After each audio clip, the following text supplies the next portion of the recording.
Marine, EOD Tech, Fox News contributor, my friend Joey Jones here on the Will Cain Show. What's up, man?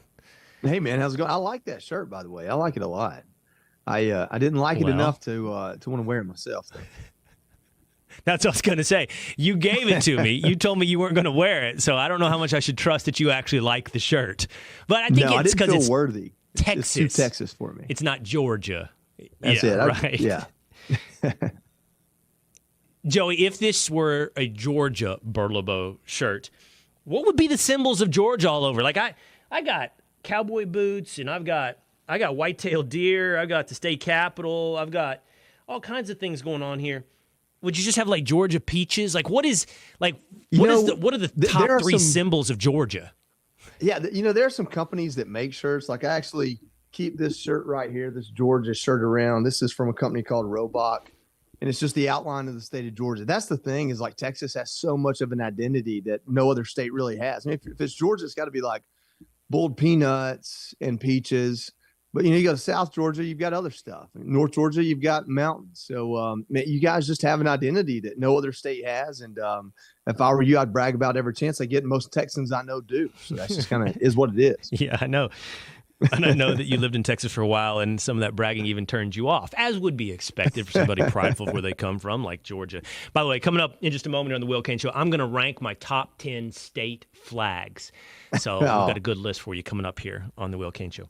Hey, Joey, why do you think the press has turned overnight on Joe Biden? I feel like everything good I have to say about this, I'm stealing from somebody else. So I'll try to attribute some of these thoughts. But I was on with Tammy Bruce Saturday night. She said, hey, they're not reacting to Biden's performance in the debate. They're reacting to the reality of the polls. And I think that's exactly right. If all these people in the press were concerned about who's leading our country and that they may not have the mental faculties to get us through a crisis, then they wouldn't be using lines like, prove to us it wasn't just 90 minutes. Anyone with eyes and ears that isn't on board on a Democrat or liberal team knows already it wasn't just 90 minutes. It wasn't just 90 minutes before the debate happened. Everything was already there. I made the joke, let's interview the Easter Bunny. But that was a viral moment of dozens, if not hundreds like that, where the president of the United States is so confused in the moment. He needs someone in an Easter Bunny costume to remind him where to turn his body and which way to walk. The idea that this is new, the idea that this is a revelation, an epiphany, the idea that those in the press just gained courage they didn't have, that's absolutely not true. They came to the reality that Donald Trump is going to perform better than Joe Biden through the debates and through the campaign, that all the attacks on Donald Trump through court cases are not affecting his ability to get elected at all. And this is the moment. You either do it now, or if you wait any longer, you wait too late. So this is not about if Joe Biden, is in such a decline that now's the moment. No, this is literally about who's going to win the election, the Democrats or Republicans, Donald Trump, or literally anyone else. I believe you're right. I believe that's correct from Tammy Bruce. But I do wonder how they go about the process of self-justification. So that's what I was trying to explore in my monologue here today on the Will Cain Show. Like, down deep, I know that you and Tammy are right. They're responding to the prospect of a loss, but that's not what they tell themselves, Joey. I've been around them. They don't consider themselves to be partisan hacks. They just think the truth exists on the side of their partisan hackery. So I just kind of, I wonder how it is that Brian Stelter wakes up and all of a sudden is concerned about the way the press has been diluted by the Biden administration. That's his words. I'm not saying that's the way it was. But, his justification is, you've lied to us for a better part of 2 or 3 years. Joe Biden's not actually sharp as a tack. And I just wonder how they make themselves feel good about turning on a dime. And I think the answer for me in part is, well, because everybody else is. So if everybody else is, then I can turn on a dime. That's exactly right. That's exactly right. They feel safe so, in delivering an opinion they already had, because the people reading and the people listening and the people watching, they feel safe. Oh, they're receptive to it. I see them tweeting about it now. I see them They've been exposed to it, so now I feel safe. I don't think it's a new opinion. I think the majority of them already had this opinion. We look at that Olivia Nuzzi, was it a New York magazine piece? She says she's been working on it since January. She just didn't have the courage to put something like that out there. Probably didn't know if her bosses would support her in putting something like that out there until the conversation on Twitter and the viewers and the readers has turned. And now there's some safe space to explore this thought that they've already had. Great example. Great example.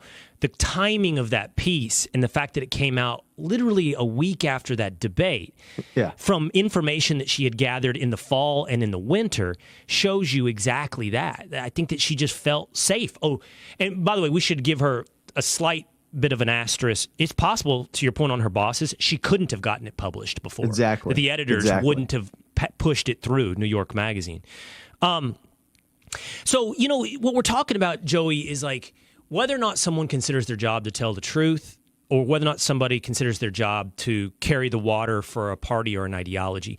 So yesterday here on the Will Cain Show, we did a segment with Kevin Roberts, the president of Heritage, on Project 2025. Project 2025 is an outsourced, it's not even outsourced, it's an independent vision of how to govern a second term for President Trump. President Trump has distanced himself because it's become the demon of the left. They have, like actors like Mark Ruffalo have called it the path to American Taliban.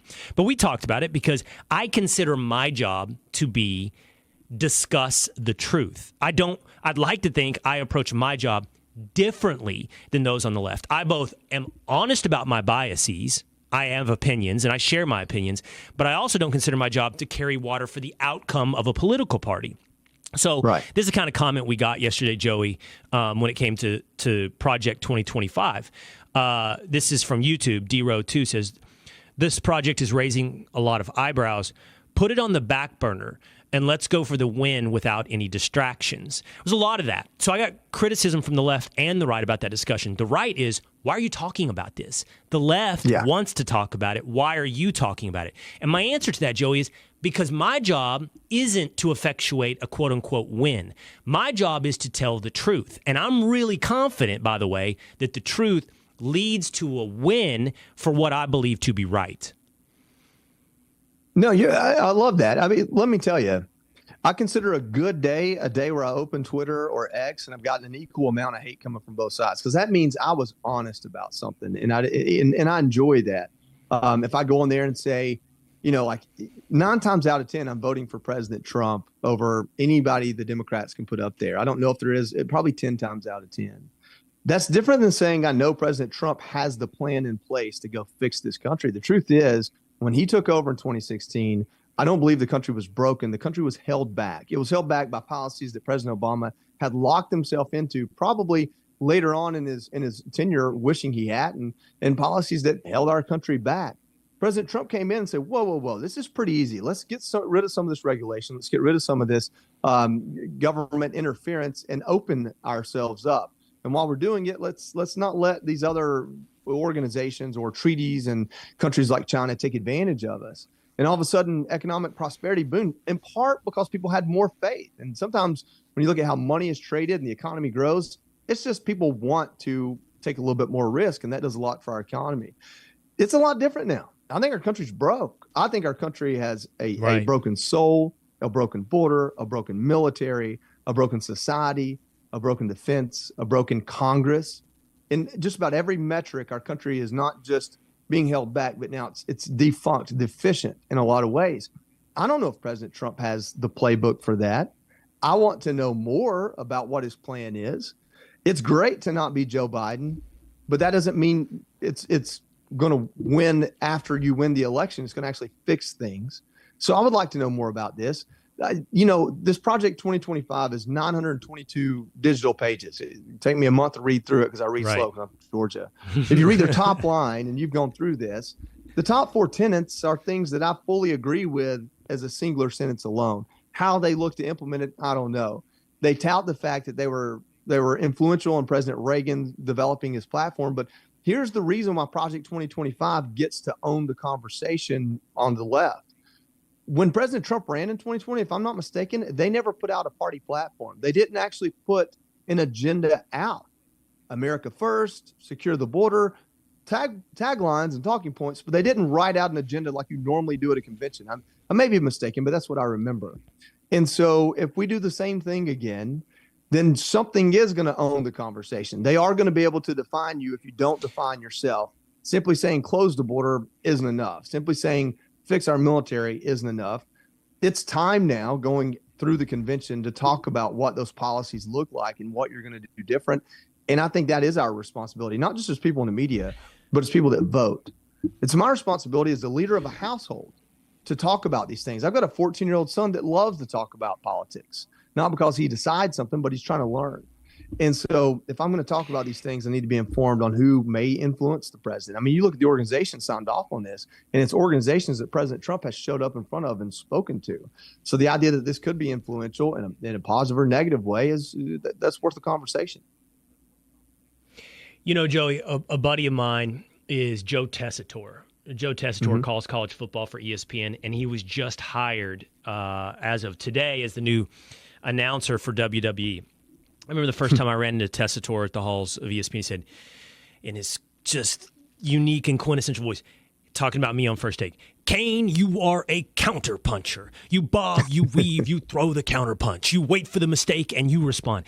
And it's true. It's a little bit in my nature. So when I see Mark Ruffalo or any other number of people painting Project 2025 as a reinvention of the American Taliban, it's my nature to say, no, that's not the truth. Let's counterpunch back and actually see if we can shine some light on that truth and tell people what it actually is. And then as a response to that, you're not just going to get, I didn't just get pushback from the right, I got it from the left. So look at this. We are now, I'm happy to discuss this with anybody that thinks we made the wrong decision, but the Will Cain Show on TikTok. And we got a lot of hatred over our shining light on Project 2025 on TikTok. This one is from Twitter. Finn Fox, hashtag GOP War on Women, says, who are you? In response to me and Kevin Roberts discussing Project 2025. Now, this is why I think this one's interesting.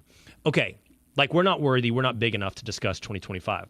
I want to put this up. I don't know if I sent this in, if the guys have this. This is the profile for Finn Fox, who's a nobody, although has over 50,000 followers.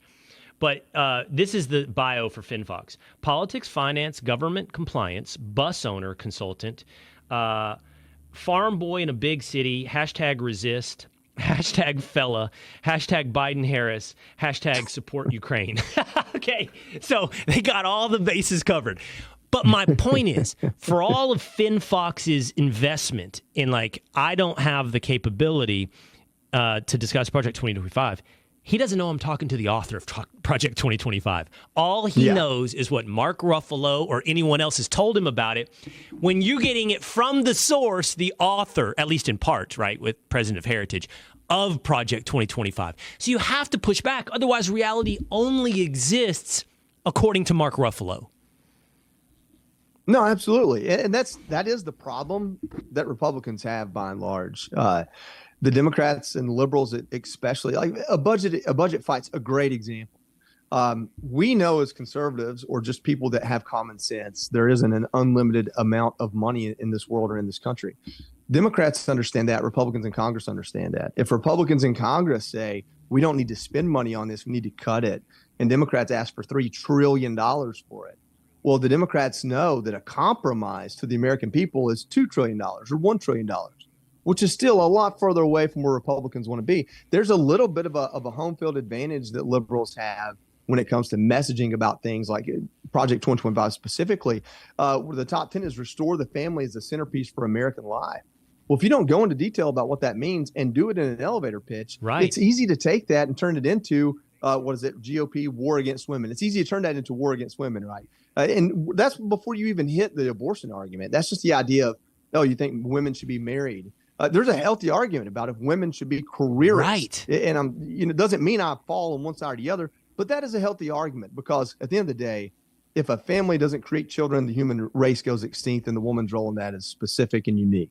And so this is an intellectual exploration of that and suggested policies to protect a woman's right to have babies and be the wife of a household.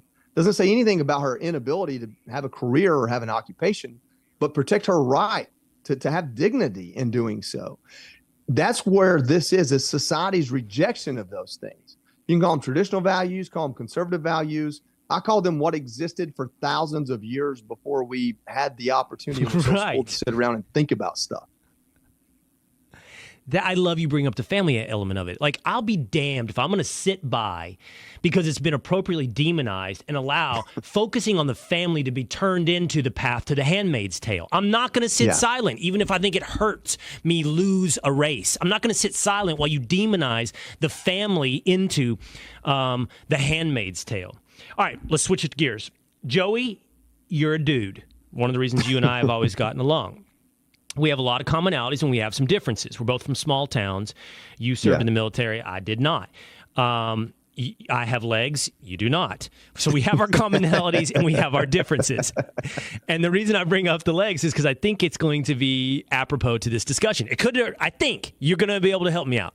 Have you seen the little bit of debate, which women are blown away by, is we as men have to debate which urinal we go into when we go into a public restroom. Like, is it an odd number, an even number? Is there an empty spot next to another guy? Even if you are the only guy, this is a real conscientious guy with a nice heart. What if you go in, to a three-holer, right? You're a jerk if you go to the middle urinal, right? Because somebody could come up behind you and now he's stuck and he's got to stand next to you. You go to one end and you give him a buffer seat, a buffer urinal, right? This is the debates we go through, Joey. It's tough, and it's not a debate. It's an internal dilemma when you walk into a restroom. I mean, I'm flying out of the Atlanta airport, and let me tell you, man, there's no worst bathroom in all of America in an airport. There's a lot of things I like about my airport. The bathroom's isn't one of them. But basically, the goal is to be standing shoulder to shoulder with the fewest men as possible. And how do you reach that goal? Yes. One thing I like to do is hit the corners, so I can kind of 45-degree myself. So anywhere, even if a guy comes right up next to me, he gets my back, not my side. And I don't know why that is. I mean, you can't really see over there, but it's you know what I think it is? I'm going to get really deep on this. I think it's our human instinct to protect our back when we're most vulnerable. And I can't think of a time where you're physically more vulnerable than when you are using the restroom. And so I think I think about this because we have what's called stage fright. Like, hey, I can't pee out in public. Like, I can't pee on the side of the road because people can see me, Like, I never experienced that until after I lost my legs. And I think that's because I know I don't have the physical tools to protect myself in a vulnerable state. So 9 times out of 10, I'm going to hit a stall, and I kind of need to prop myself up. That's a different thing. 9 times out of 10, I'm going to hit an actual stall with a door on it. Yeah. So that's why I brought up the legs. I figured you're making a different choice now, but you were familiar with the debate before. So you're headed to the stall 9 times out of 10. By the way, you know another debate is the carry-on bag. Like, when you have to hit the urinal at the airport, where do I put my bag? Because there's pee all over the floor. So I try to get to the end, one right next to the wall where I can put it around the corner from the wall without losing my eyesight on it. It's just right there. I can keep an eye on it, but it's away from splash area. I don't know what the right call is on where you're supposed to put your bag when you hit the head at an airport. I try to keep, I use a roller bag because I would rather it hold its own weight rather than a backpack. But that's another reason why to go in the stall. Most of the stalls have a backpack hanger in them right there on the door. There's a lot of reasons to go into the stall, but they get full quick, and sometimes urinal is the only option, and sometimes the urinal standing between 2 dudes is the only option. And it's just an uncomfortable moment, and it's something we have to get through. But I don't. Why don't you lean into the uncomfortability? I read on Reddit one time, one of the best things you can do is go to the urinal, turn and look at the guy next to you in the eyes, and go, "I really like your watch." Yeah, that's it, man. Make them so uncomfortable that now you've got the power dynamic, and maybe psychologically that helps. I mean, I think there's probably some Dr. Jordan Peterson knowledge in here somewhere that I just don't have. For me, it's about making practical decisions. I don't trust anybody. I sure don't trust anybody in the airport, and I want some security around me if I'm going to be, dropping trowel. All right, last thing here with Joey Jones. So, Mr. Beast, I think he might be the biggest celebrity in my household. I don't know. There was a moment where Speed's another YouTuber, and yesterday my son was talking to me about Sketch. He's like, "Do you know Sketch?" Yeah. Like, I've heard of him. Not good. Oh, really? Yeah, there's a lot of controversy out about Sketch. Yeah. Right now, right? Like recently? Mm-hmm. Yeah. Yeah. My son brought that up yesterday. I saw a meme about this. One of the hardest things about being a father is sitting there pretending like you're interested in a boring, monotonous, monotoned recount of video games and YouTubers that I do not care about. So I do know there's something going on with Sketch, but I did tune it out. But Mr. Beast, who is too young to run for president, said that he would like to run for president, and that kind of brought us this debate here on the Will Cain Show. Were he able, like, would you want a too young president or an octogenarian president? Like the situation we're in today. Like Joe Biden is the extreme example. I mean, Trump is 77 and with age because of wisdom, right? Experience and wisdom. Yet there's a big portion of our population going, why does it have to be old people? Always old people that run America. But would we really want a 35-year-old? Would we really want a young person, running America? No, I hope not. I mean, I hope people are smarter than that. I'm 38 years old, Will. I hope I learn something between now and 68. If I spend the next 30 years just thinking I'm right, I'm certainly not. I shouldn't be an option for president. Here's the deal. President Trump's age has never, ever been a problem for me. Now, maybe that's bias that I'm just not aware of, but I've never seen something out of him that made me feel like, man, that dude's just too old. He doesn't get it. I mean, the guy conquered Twitter before most 35-year-olds did. And then when he got kicked off of it, he created his own version that's done well itself. So the idea that he isn't a part of the conversation that the young people are having, I don't really accept that. So yeah, I would rather it be someone else. I kind of apply the same logic to term limits. I understand why people like term limits. I love the idea of term limits, but having talked to people that are in DC and working on the Hill, term limits bring on a whole gambit of their own problems. I mean, the idea that you're creating cycles of lame duck congressmen to go vote for whatever's going to pay the bills when they get out. I mean, how do you fix that? There's a lot to term limits that are actually a problem. I'm not saying I'm against them. I'm saying they have to be thought out and planned. Yeah. And you got to. And so part of that too is I kind of want someone who remembers the last time we tried to do this and failed miserably at it, because we have a huge long-term memory problem in this country when it comes to policy. I mean, if I hear people say times are as bad as they've ever been, I'm like, really? Because like we fought a civil war, we fought a world war before we were a superpower. There was a time in this country to where most people trying to be president were getting shot. I mean, we had RFK, JFK, Reagan got shot. I believe, if I'm not mistaken, was it Johnson got shot at? So like there, or Carter. So there was a secession there for more than a decade where they were just trying to assassinate the president or who might be president. We don't really have that. Crazy when you think about that. Yeah.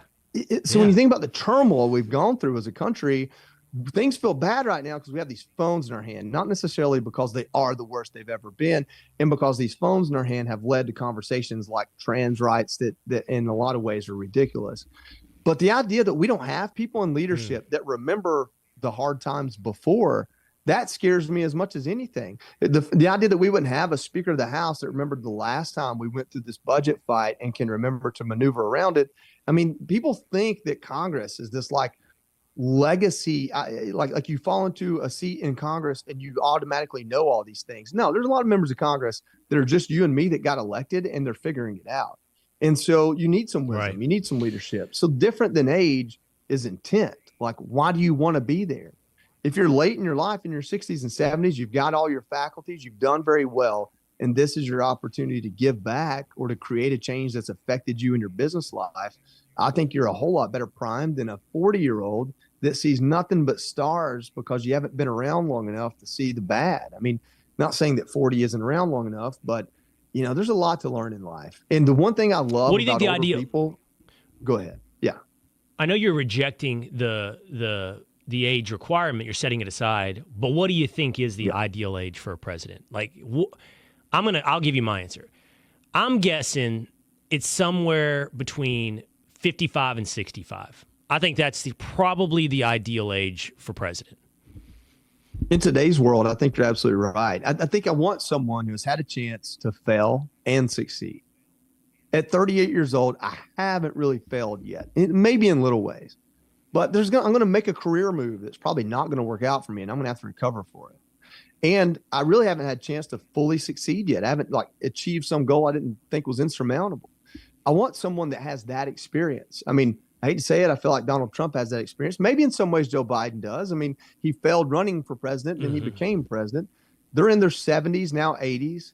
If Joe Biden wasn't literally appearing to suffer from dementia, his age wouldn't matter to me. It doesn't matter to me with Donald Trump. Now, on the other side, Mitch McConnell's age is a problem, and he's getting out because he knows it.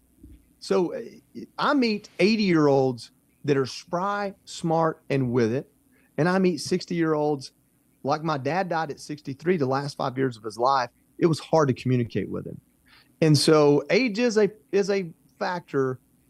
But if I'm going one way or the other, I'm going to go older. That's just too. I trust that wisdom. And maybe I'm an optimist. Maybe I think so. Have too much faith. No, I'm with you. I don't know. I'd prefer older over younger. I'd prefer the octogenarian probably over Mr. Beast. I will say I disagree with you on term limits, or you didn't take a position, but and we don't need to have the debate. The one point I would make is I think if they were limited to 1 or 2 terms, 2 or 3 terms, there's less of a likelihood, not more of a likelihood, that they turn it into careerism as in lobbyists, because they'd have less influence. Like there's a new one coming every so often. Why are you valuable to me to work behind the scenes? Before you go, Joey, let's go back to the people. Sue Gordon, second appearance, Sue, today on the Will Cain Show. I told you. I hope you subscribed to the Will Cain Show. Says, I've gone into the men's restroom at concerts when the line in the women's restrooms were so long, I'd pee myself. I'd just go in a stall. Well, I would hope you'd go to a stall, Sue, in the men's restroom. I hope you wouldn't go to a urinal. But if you did go to a urinal, Sue, I would give you a lot of credit. Just lock eyes with the dude next to you and just go to the urinal. Was that scene in Step Brothers where she hikes her leg up? That's what I'm visualizing right Rose says, definitely don't use the middle one. Andrea Weibel says, Does that mean the middle one, the middle urinal, is never used? Pretty much, except when extreme circumstances and everybody's waiting for, like at a ball game, right? When everyone is taken up. That's right. Deborah Young says, I didn't know guys have such difficulties when using the bathroom. Yes, that's the point. Now you do. You understand the debates. Yeah, it's tough out here in the patriarchy. All right. Joey Jones, always great to hang out with you, man. We got to have you on the Will Cain Show more. You can join it right there from your barn or wherever you are, out in the hunt field, which you're doing a lot. I'm sweating because it's hot in here. I didn't have my AC on before today, but I'm in the building, and from here I go work out, and we'll be good to go. All right. You can join from FaceTime if you're in the field anytime. Joey Jones, love having you on the Will Cain Show. Thank you, man. Appreciate it, brother.